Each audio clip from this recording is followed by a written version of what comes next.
আমরা সিলেট শহরের ভিতরেও তো সুন্দর একটা জায়গা আছে যেটা আপনারা অনেকের চোখে নজরও আয় না, যেখানে মাঝে আবার মাত্র 20 টাকা দিয়ে গিয়ে ঘুরিয়ে আইতে পারবা।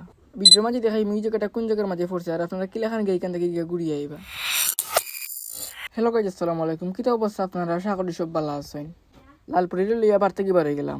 রমজান মাস থেকে লালপুরির নিয়ে তেমন ঘোরাঘুরি ওর না, তবে ইনশাল্লাহ ঈদ পরে আবার লালপুরির নিয়ে করলাম ঘোরাঘুরি করবো। আপনার মাঝে ভিডিও দিব হুমাজি তোর ইয়া থেকে বাসাইন ফাতার করি তোয়া হুমাজি তোর ইয়াও সকাল বাসাইন যায়, কারণ এই রাস্তায় সবসময় জাম থাকে। লালপুরির লিয়া উঠে গেলাম নয়া ফুলো। আর আজকে গরমও পড়ছিল খুব বেশি, আর সামনে তো গরমের দিনও আইয়র বেশি দিন নাই। আইলাম সুবানিকাট পয়েন্ট ওই আমার লালপুরির রাখিলাম। আর আমার লগে আসেন নাহিদ ভাই। সুবানিকার পয়েন্ট থেকে আটি আইলাম না ইয়র হল দুপা দেখির ঘর। ওখানে তো আপনারা বুঝে গেছেন যে আজকে আমরা কোন জায়গার মাঝে আইছি। জি, আজকে আমরা আইছি উসমানী জাদুঘর। এই জায়গা নিয়ে আমার আরও একটা ভিডিও আছে আপলোড দেওয়া। আগের ভিডিওর মাঝে আমি দেখাইছি জাদুঘরের ভিতরের সপ্তাহ। বৃহস্পতিবার ছাড়া যে কোনো দিন আইলে আপনারা এই জায়গাটা খোলা পাইবা। ভিতরে আমায় তৈলে আপনারা লাগবে টিকিট। প্রতি একটা টিকিটের মূল্য আছিল 20 টাকা করে। আর এই টিকিট যা বিত্তর বাড়া সারা গিয়ে ঘুরিয়ে আইতে পারবা। প্রথমে আপনারা বিত্তর দেখাইলে, তারপরে লাস্টে আপনারা বাড়ার সাইড দেখাইমো। ভিতরে ঢুকলে আপনারা পাইলিবা উসমানী জাদুঘরের একটা তো সকল স্মৃতি আর তানোর ব্যবহৃত সকল জিনিসপত্র। অনেকের কাছেই বাড়িটা নূর মঞ্জিল নামে পরিচিত।